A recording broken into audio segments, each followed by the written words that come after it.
అందరికీ నమస్కారం అండి. నేను మీ ఉమామహేశ్వరిని. ఈరోజు మాగాయ పచ్చడి పెట్టుకుందామండి. ఈ మాగాయ పచ్చడికి కావాల్సినవి చూసారు కదండీ! కలెక్టర్ మామిడికాయలనమాట. ఇవి తీపి, పులుపు కాంబినేషన్‌లో ఉంటాయండి. ఈ పచ్చడికి చాలా చాలా బావుంటాయనమాట.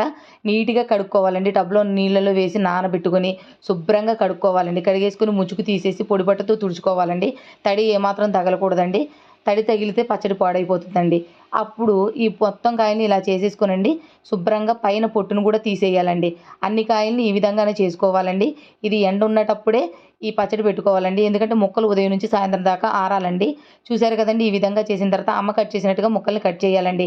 అలాగే ఒక మంచం వేసి పొడి క్లాత్ వేసి దాని మీద ఈ ముక్కల్ని ఉదయం నుంచి సాయంత్రం దాకా ఆరబెట్టుకోవాలండి. అలాగే వెల్లుల్లిపాయలు, సాల్టు, మెంతులు కావాలండి. అవి కూడా ఆరబెట్టుకోవాలండి. ముక్కలు కట్ చేసేసారు కదండీ! వీటిని ఆరబెడుతున్నానండి. ఉదయం నుంచి సాయంత్రం దాకా ఖచ్చితంగా ఆరితీరాలండి. అలాగే పల్లి నూనెని వేడి చేసుకోవాలండి. వేడి పల్లి నూనె మాత్రమే చల్లారిన తర్వాత వేసుకోవాలండి.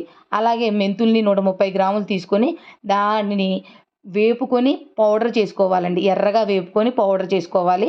ఆ పౌడర్‌నే ఈ పచ్చడిలో కలుపుతారండి.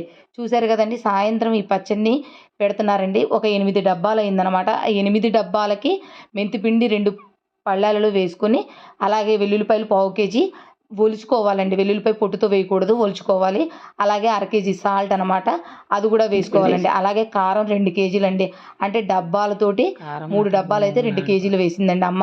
ఇప్పుడు కలుపుకోవాలండి. మొత్తం కలుపుకొని మనం కాచి చల్లార్చిన పల్లి నూనెని డబ్బాలో వేసుకొని ఈ పచ్చడినంతటిని ఎత్తాలండి. అలాగే నూనెని కూడా ఈ ముక్కల్లో కలుపుకోవాలండి. ఫస్ట్ నూనె తక్కువగా కలుపుకోవాలి. తర్వాత ఇంకొక కేజీ నూనెని మళ్ళీ కాచి చల్లార్చుకొని ఈ ముక్కలన్నిటిని పెట్టేసిన తర్వాత ఆ నూనెని దాని మీద వేసుకోవాలండి. ఈ పచ్చడికి కాస్త నూనె తక్కువగానే పడుతుందండి. ఈ పచ్చడికి చూసారు కదండీ! ముందు మూత పెట్టేద్దాం. తర్వాత కాచి చల్లార్చిన తర్వాత మళ్ళీ నూనె వేసేద్దామండి. అదే రోజు వేసుకోవాలండి. అదే రోజు వేసేసుకొని చూసారు కదా! కాచానండి. మళ్ళీ చల్లారిన తర్వాత నూనెని వేసేస్తున్నానండి. వేసేసి మూత పెట్టేద్దామండి. చల్లారిన నూనె మాత్రమే వేయాలి. తర్వాత 3 రోజుల తర్వాత మళ్ళీ పచ్చడిని ఒక ప్లాస్టిక్ టబ్‌లో తడి లేని టబ్‌లో వేసుకొని కలుపుకోవాలండి. అంటే ఉప్పు సరిపోయిందో లేదో చూసుకోనండి. అప్పుడు పచ్చడిని జాడీల్లోకి ఎత్తేసుకోవడమేనండి. అంటే ఉప్పు సరిగ్గా లేకపోతే పచ్చడి పాడైపోతుందండి.